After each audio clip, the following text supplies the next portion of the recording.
Pemirsa, dari dapur sederhana di kawasan Sagulung, seorang warga bernama Arifin berhasil mengembangkan usaha kerupuk rumahan bernama Kerupuk Yazid.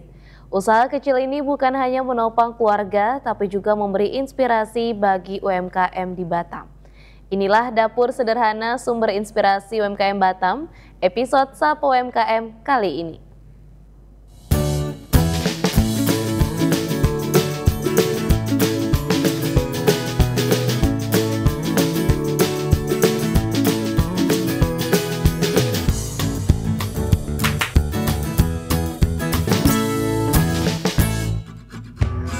Pemirsa, kembali lagi bersama saya Rizky Rahmadani, tentunya di Sapa UMKM.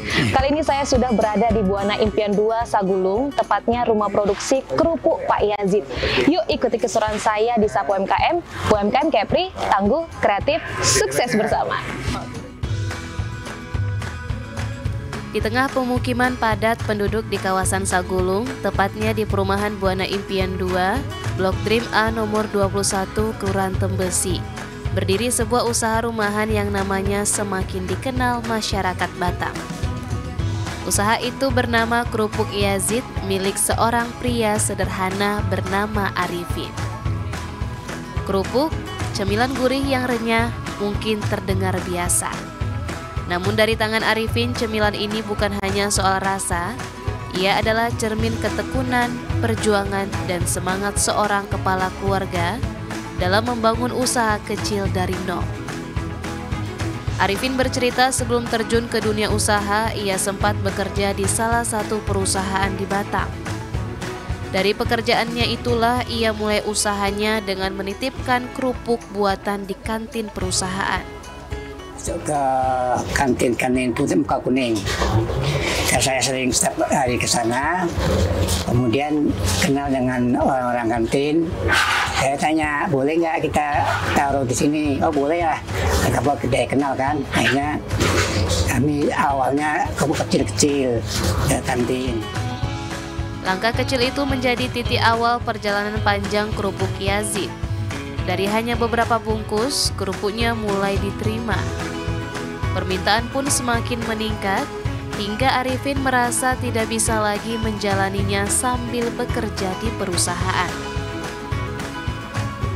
Hampir semua kantin itu mau, gitu kan. Satu hari 100 di dulu dalam harga 1000-an. Kemudian sama banyak, kayaknya permintaan terlalu banyak itu. Akhirnya saya desain tahun 2011 kan. Di tahun 2013 saya mulai buka yang full lah itu. Alhamdulillah sampai sekarang itu. 2013 sampai 2025 berarti sekitar 12 tahun. Ya. Perjalanan usaha tentu tidak semulus yang dibayangkan. Dengan modal terbatas, Arifin memulai segalanya dari nol. Ia mengandalkan uang hasil pesangon dari perusahaan tempatnya bekerja. Setiap malam selepas menjaga anak, Arifin dan istrinya menggoreng kerupuk. Setelah subuh, mereka membungkus dan menitipkannya ke warung sebelum kembali menjalani rutinitas harian.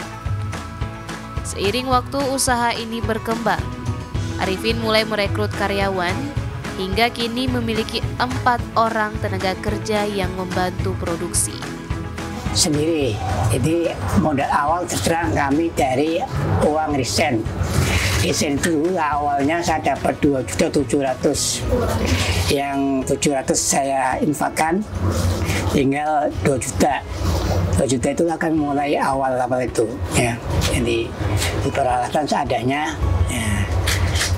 Dulu di awal dibantu oleh istri, awal anaknya 1. Dan kami juga agak kerepotan kan waktu awal-awal itu, karena waktu pertama masih kerja itu gorengnya malam, karena kalau pagi anak nggak bisa ditinggal. Meski sudah memiliki karyawan, distribusi tetap ia lakukan sendiri. Setiap hari, dari Senin hingga Sabtu, Arifin mengantarkan hasil produksi kerupuk ke berbagai daerah di Kota Batam.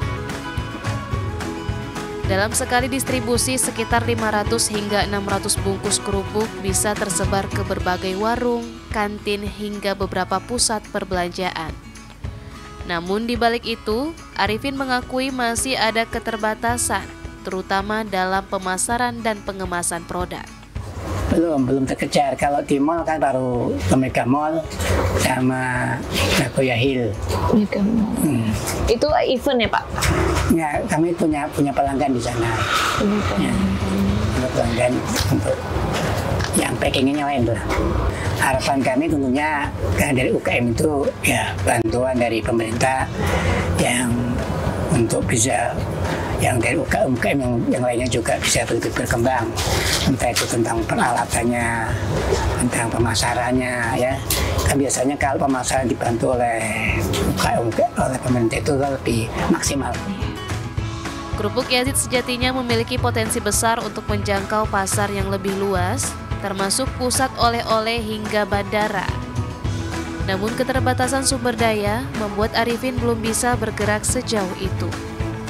Harapannya sederhana, ada perhatian lebih dari pemerintah untuk pelaku UMKM seperti dirinya.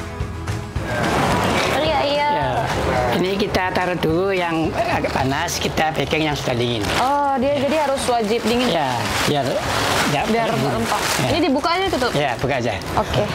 Iya Pak, kita lihat produksi selanjutnya. Kita akan setelah di packing kita ada pemakingan. Oh, jadi proses pemakingannya seperti ini. Yang kecil ya. Pak, Kiki penasaran packing boleh nggak? Oh silakan ya Bu, biar boleh saya bantu? Ya, silakan. Ini? Ya, ini ya? Yang ini. Oke, yang ini. Biar tahu gimana. Menanggapi hal itu, anggota DPRD Provinsi Kepulauan Riau Wahyu Wahyudin memberikan pandangannya. Ia melihat UMKM seperti kerupuk Yazid perlu mendapatkan dukungan nyata agar bisa berkembang lebih besar. Wahyu menilai pentingnya perbaikan dari sisi kemasan atau packaging. Menurutnya, kualitas kemasan yang baik bukan hanya menjaga produk tetap renyah, tetapi juga meningkatkan daya jual di pasaran. Memang kami akan prioritaskan UMKM yang seperti Pak Yazid ini, yang kebutuhannya luar biasa. Beliau butuh modal, butuh sarana dan prasarana yang diperhatikan oleh pemerintah. Insya Allah kami akan klaster ya UKM-UKM seperti Pak Yazid, karena saya yakin ini ada beberapa UKM yang bisnisnya sama, usahanya sama, yang perlu bantuan dari pemerintah. Mudah-mudahan secepatnya bisa dibantu untuk sarana dan prasarananya. Jadi kami akan melatih mereka bagaimana supaya mendapatkan pelatihan packaging, kemudian sekaligus dengan desainnya. Karena dengan packaging yang baik tentu ini akan meningkatkan pemasaran dan juga tentu dari segi harga. Tak hanya itu, Wahyu menekankan pentingnya sertifikasi halal hingga izin edar dari BPOM agar produk UMKM seperti kerupuk Yazid bisa menembus pasar lebih luas bahkan hingga ke luar negeri.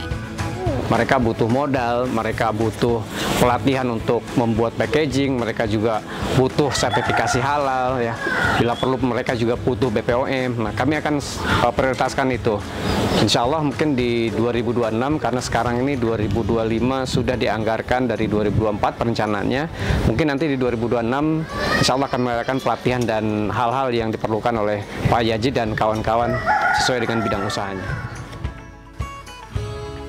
Kini setelah lebih dari 12 tahun berdiri, kerupuk Yazid telah menjadi bagian dari cerita UMKM Batam. Dari dapur sederhana di perumahan, ia mampu menghidupi keluarga, membuka lapangan pekerjaan, dan menjadi inspirasi bagi banyak orang. Nah pemirsa, cukup sekian untuk episode kali ini. Sampai jumpa di Sapa UMKM selanjutnya. UMKM Kepri, tangguh, kreatif, sukses bersama. Bu, saya cobain. Boleh. Pakai nasi putih hangat sama sambelnya, Bu? Iya, cocok.